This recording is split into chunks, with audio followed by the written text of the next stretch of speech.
what he did is he understood something about the religion that probably wasn't seen in the way that he saw it.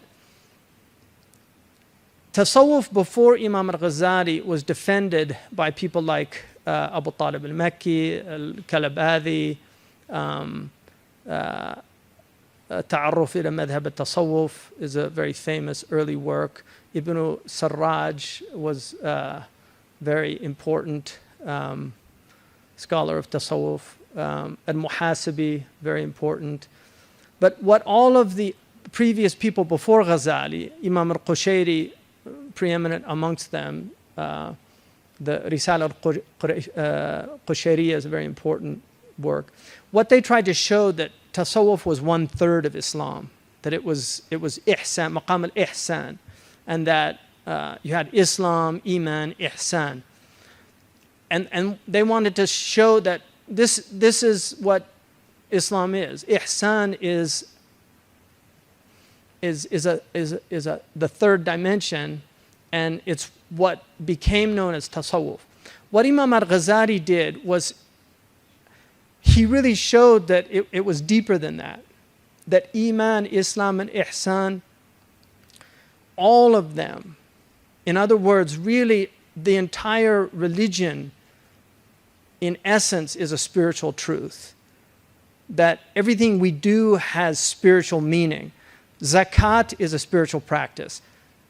Hajj is a spiritual practice. Your belief is much deeper than simply rote memorization of 20 attributes. That there is a spiritual dimension to Iman that is much deeper. And this is what he did in his Ihyaa. What he did was he showed that the entire religion is infused with meaning.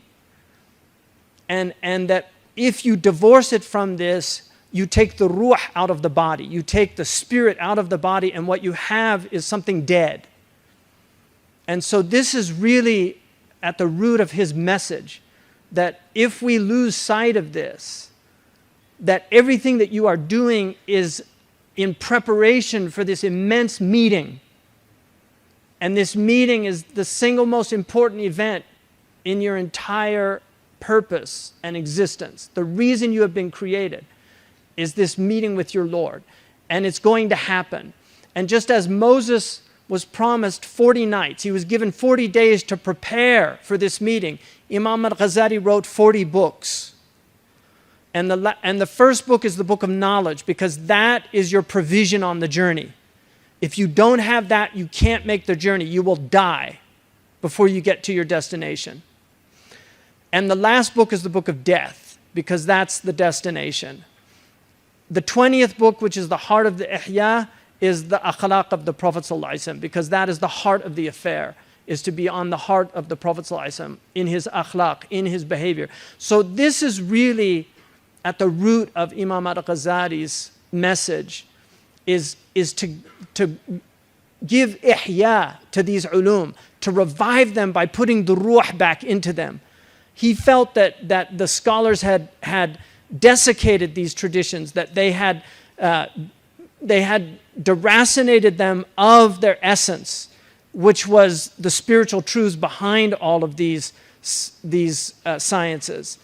That in the end, they're all vehicles to know your Lord. And that's why it's such an important work.